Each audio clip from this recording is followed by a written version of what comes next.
Hello students, आज हम लोग फैक्टराइजेशंस का क्लास करेंगे। उसका पहले मैं आपको 1 या 2 मिनट एक बात बताना चाहता हूँ। आप लोग का जो मैथ्स होता है, ये मैथ्स में कुछ कुछ टॉपिक्स ऐसा होता है जो टॉपिक्स आप लोग को काफ़ी साल तक करना पड़ता है। जैसे कि मान लीजिए ये फैक्टराइजेशन चैप्टर, ठीक है, ये आपका क्लास 7 में स्टार्ट होता है, फिर ये क्लास 8 में जाता है, क्लास 9 में चलता है, कोई कोई बोर्ड्स में क्लास 10 तक भी वो चलता है।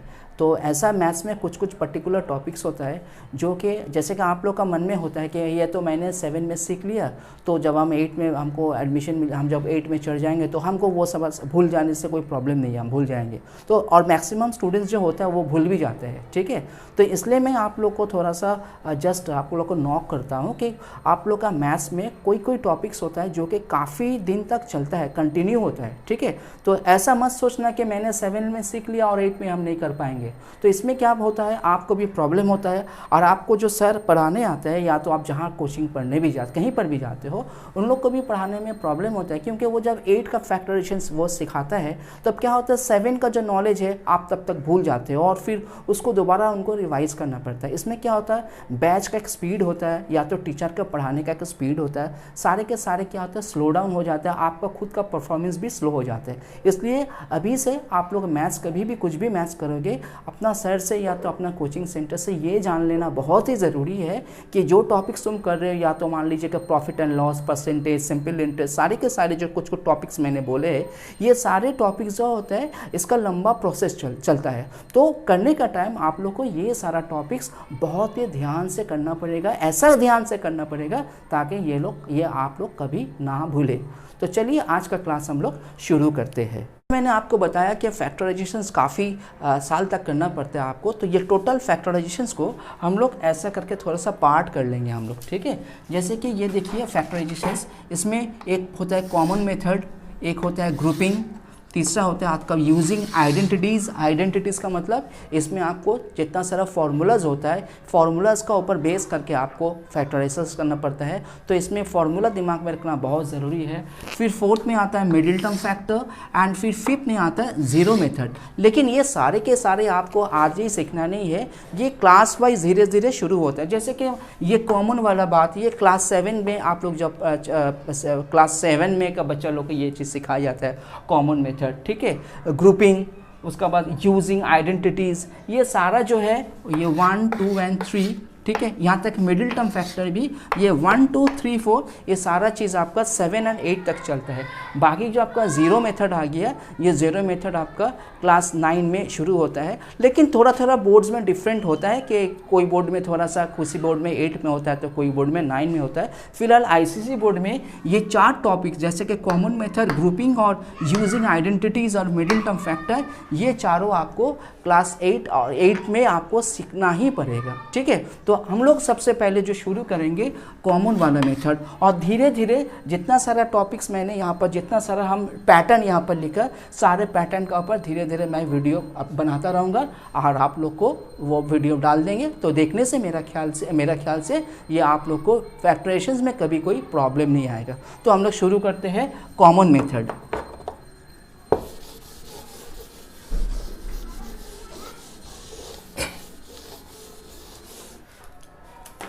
देखिए यहाँ पर एक सम से, यहाँ पर लिखा हुआ है 6x³ - 10x², ठीक है। कॉमन लेने का मतलब क्या होता है, कॉमन लेने का मतलब ऐसा नंबर, या तो ऐसा नंबर भी है यहाँ पर, सॉरी ऐसा डिजिट और ऐसा अल्फ़ाबेट जो आपको यहाँ पर जितना सारा टर्म है, टर्म का मतलब ये एक टर्म हो गया, ये एक टर्म हो गया, यहाँ पर जितना सारा टर्म है वो सारे टर्म्स को जो नंबर डिवाइड कर सकता है, इसका मतलब कॉमन। मतलब जैसे कि यहाँ पर 6 है और 10 है, अब आपको सोचना पड़ेगा 6 और 10 दोनों को कौन सा नंबर डिवाइड कर सकता है। तो 6 और 10 को दोनों से कौन सा नंबर डिवाइड कर सकता है, हम लोग बहुत आसानी से बोल सकते हैं 2, बिकॉज ऑफ 2 3 जा 6 भी होता है और 2 5 जा 10 भी होता है। तो 2 हो गया कॉमन, तो मैंने जो कॉमन लिया जाता है उसको बाहर में लिखा जाता है, ठीक है। नाउ स्टार्ट थिंकिंग कि यहाँ पर अल्फ़ाबेट है, x³ है और यहाँ पर क्या है, x² है। तो इसमें कॉमन का मतलब जब अल्फ़ाबेट आ जाएगा तो आपको क्या करना पड़ेगा, जो छोटा पावर है, जैसे कि यहाँ पर क्यूब है और यहाँ पर क्या स्क्वायर है, तो आपको छोटा पावर को सिलेक्ट करना है, क्योंकि छोटा पावर को आप सिलेक्ट करते हैं, 2 अगर सिलेक्ट करते हैं 2 तो 2 से जाता ही है और 3 का अंदर में भी 2 आ जाता है, ठीक है। कभी भी बड़े पावर को लेना नहीं है, हमेशा सबसे जो छोटा पावर है वो छोटा पावर को लेना है इन केस ऑफ अल्फ़ाबेट। तो यहाँ पर एक्स क्यूब और एक्स स्क्वायर में सबसे छोटा पावर होता है एक्स स्क्वायर, तो एक्स स्क्वायर को बाहर में लिख दिया गया, ठीक है। तो ये कॉमन लेने का जो बात था वो हम लोग वो ले चुके। अब कॉमन लेने का बाद क्या होता है, देखिए पहले फर्स्ट टर्म में क्या रहेगा, क्योंकि हम बोले कि 2 3 = 6, तो यहाँ पर 3 लिखना पड़ेगा। Now x cube, already x cube से एक्स स्क्वायर हम लोग ले चुके, तो और क्या रहता है यहाँ पर सिर्फ एक एक्स बड़ा हुआ रहेगा, क्योंकि एक्स स्क्वायर इंटू एक्स करने से ही होता है एक्स क्यूब। तो एक्स क्यूब से अगर एक्स स्क्वायर चले जाएगा तो बचेगा एक्स, ठीक है। उसका बाद साइन क्या है माइनस, तो यहाँ पर माइनस डाल देंगे। फिर यहाँ पर इसका पारी आ गया, अब इसका टाइम क्या हो जाएगा 2 5 = 10, तो यहाँ पर लिख देंगे 5, ठीक है।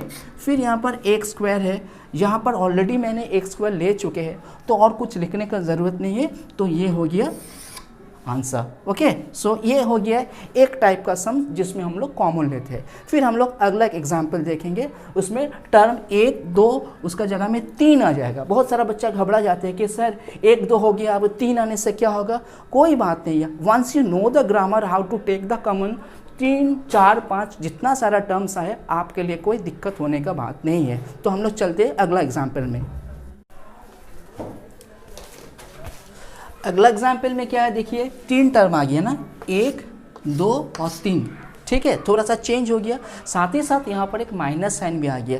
मैंने जानबूझ के यहाँ पर 3 टर्म दिया और एक माइनस लाया, क्योंकि आप लोग को न माइनस देखने से आप लोग का घबराहट होता है कि भाई माइनस है कि अब क्या होगा, कुछ नहीं होगा। जो नियम था उसी नियम का हम लोग पालन करेंगे, उसमें ये भी हो जाएगा। सबसे पहले देखना है कि 3 टर्म है, तो अभी हमको सोचना पड़ेगा ऐसा तीनों टर्म में कॉमन होता है या नहीं होता, सिर्फ 2 टर्म में नहीं होगा, अभी 3 टर्म में देखना पड़ेगा। तो जैसे कि यहाँ पर देखिए पहले ए का बारे में जब हम सोचेंगे, यहाँ पर ए स्क्वायर है, यहाँ पर a है और यहाँ पर a4 है। तो सबसे पहले मैंने क्या बताया था कि सबसे छोटा पावर को सिलेक्ट करना है। तो यहाँ पर 2 पावर है, a का पावर 2, यहाँ पर a का कुछ नहीं दिख रहा, अगर कुछ लिखा हुआ नहीं रहता मतलब a का पावर वहाँ पर 1 पकड़ा जाता, तो इसका पावर 1 हो गया और यहाँ पर पावर कितना है 4। तो सबसे छोटा लोएस्ट कितना है 1 है, तो हम क्या सिलेक्ट करेंगे, सिर्फ a लिखेंगे एज ए कॉमन, बाहर में a लिखना है हमको, तो बाहर पे हम लिख दिया a, तो हो गया a का। Now come for the B में यहाँ पर B है, यहाँ पर B स्क्वायर है और यहाँ पर क्या है B4 है। तो इसमें छोटा कौन है, इसमें B मतलब B1 मतलब B लिखेंगे, तो इसका पावर कितने हो गया B हो गया, सबसे छोटा ले लिया। लेने का बाद कॉमन लेने का काम मेरा ख़त्म। मतलब ये सबसे इम्पॉर्टेंट जगह है कि आपको कॉमन लेना आता या नहीं लेता, वो जो ये कर लेता है उसका सम 60% बन गया। अब हमको क्या करना है, एक तो ब्रैकेट लाना है और सोचना है कि फर्स्ट टर्म से मैंने a स्क्वायर से a ले लिया, तो बचेगा कितना, सिर्फ a बचेगा, और फिर b से तो b ले ही चुके तो कुछ लिखना ही नहीं है। Next plus sign as usual plus दे देंगे। फिर बी स्क्वायर से क्या चले गया, यहाँ पर b चले गया, तो बचेगा एक तो b, और a से तो a चले गया तो कुछ लिखना ही नहीं है, तो हो गया। नेक्स्ट माइनस साइन है, तो माइनस, घबराने का कुछ नहीं है, माइनस माइनस दे देंगे। नाउ यहाँ पर a4 है, a4 से ऑलरेडी a ले लिया, तो बचेगा कितना a3, तो बचेगा a3। Like the same way B4 से B ले लिया, तो बचेगा कितना, बचेगा B3। तो ये हो गया आंसर। तो नेक्स्ट थर्ड सम्स, जब हम लोग 2 थर्ड सम में जाएंगे, उसमें फिर दूसरा थोड़ा सा चेंज करके उसको हम दिखाएंगे, ठीक है। सब नंबर जो थर्ड पैटर्न का जो सम्स है कॉमन के अंदर में, ये लिटिल बिट क्रिटिकल है, क्योंकि अगला जो बच्चा नया नया सीख रहा है उसका लिए थोड़ा बहुत कॉम्प्लिकेटेड है। ऑलरेडी जिसको पता है वो तो आराम से कर लेगा। तो इसमें क्या कॉम्प्लिकेशन है पहले हम लोग देखते हैं। कॉम्प्लिकेशन क्या है, सबसे पहले हमको देखना पड़ेगा कि कॉमन क्या है। देखिए यहाँ पर अगर हम p देखते हैं तो p कहीं पर भी नहीं है, नहीं दिख रहा, q भी कहीं पर भी नहीं दिख रहा है ना। अच्छा, और क्या है, यहाँ पर a-2 भी है, यहाँ पर भी a-2 भी है, तो मुझे लग रहा है कि हाँ भाई इसमें भी a-2 भी है, इसमें भी a-2 भी है। तो अगर इसमें a-2 भी हो जाता तो मेरा, इसको हम कॉमन बोल सकते, इसको तब हम कॉमन ले सकते थे, क्योंकि इसमें भी है, इसमें भी है और इसमें भी है। लेकिन यहाँ पर आके थोड़ा बहुत देखो, तुम कंफ्यूज भी हो। अगर गौर से देखोगे ये लिखा हुआ है 2b-a, हालांकि ये सारे जगह में है a-2b, मतलब देखने में लुक अलाइक, थोड़ा बहुत एक ही जैसा होने का बाद भी ये थोड़ा उल्टा है, मतलब a इधर में होना चाहिए था, 2b उधर में होना चाहिए था, तब वो बराबर हो जाता। ऐसे केसेस में हम लोग क्या करेंगे, और एग्जाम में यही सम्स आता है, यही जगह टीचर लोग देखता है कि बच्चा को ये चीज़ कैसा करके चेंज करना आता है। तो ये बोलने का पहले मैं आपको साइड में छोटा सा एक तो चीज़ बताता हूँ। ऐसा मान लीजिए कि आपका पास है a माइनस बी, ये क्वेश्चन में है ना, क्या है क्वेश्चन में a माइनस बी, लेकिन आपको ज़रूरत है b माइनस ए, मतलब आपको ज़रूरत है b माइनस ए, उल्टा लिखना है, मतलब साइड चेंज करना है। ऐसा अगर आप करोगे तो आपको सिर्फ थोड़ा सा एक तो चीज़ करना है, क्या करोगे, इसका सामने में तो माइनस देना पड़ेगा। तो उसका मतलब हो गया a माइनस बी को अगर कभी भी आप b माइनस ए लिखना चाहते हो तो सिर्फ इतना याद रखना है, इसका शुरू में एक तो माइनस देना है।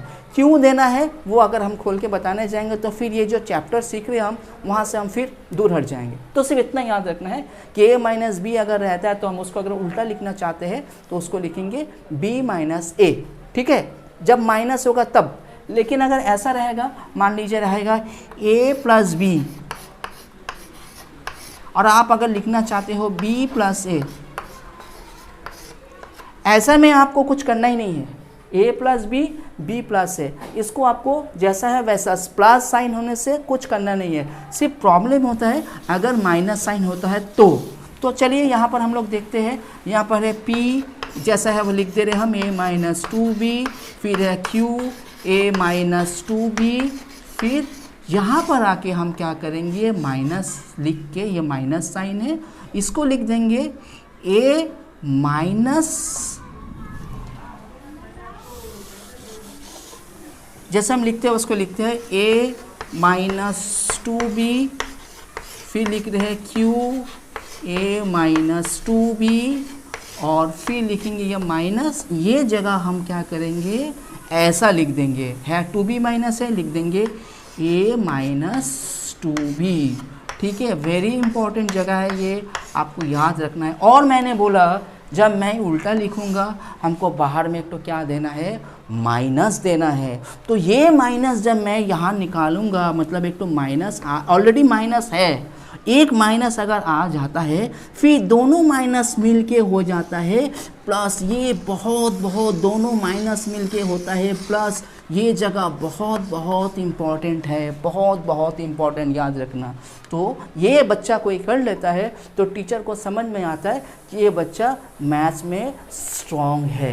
क्या बोले, बच्चा मैथ्स में स्ट्रॉन्ग है, ठीक है। बाकी एकदम बहुत ही ईजी है। यहाँ पर आप a माइनस 2b कॉमन ले लो, लिख ले रहे हम a माइनस 2b, तो यहाँ पर पड़ा हुआ रहेगा ओनली p, यहाँ पर पड़ा हुआ रहेगा ओनली q, और यहाँ पर प्लस साइन है, और इसका इधर में कुछ नहीं है। देखिए जैसे कि यहाँ पर सामने में p है, सामने में q है, इसका यहाँ पर q कुछ नहीं है। अगर कुछ नहीं होता, यहाँ पर भी एक चीज़ आपको दिमाग पर रखना है, अगर कुछ नहीं है तो आपको लिखना पड़ेगा 1। क्या लिखिएगा, 1। तो आप यहाँ पर क्या लिख दीजिएगा, 1, तो आंसर आ गया, ठीक है। तो कॉमन लेने का जो सम्स था, आप देखिए मैंने 3 सम्स आप लोग को दिखाया, तीनों के तीनों सम्स, एक सम्स दूसरा सम से थोड़ा बहुत चेंज आया था। फिर अगला वीडियो में हम लोग देखेंगे दूसरा जो हम लोग बताया था ग्रुपिंग वाइज में कैसे किया जाता है, उसी का ऊपर हम लोग फैक्टराइजेशन करेंगे।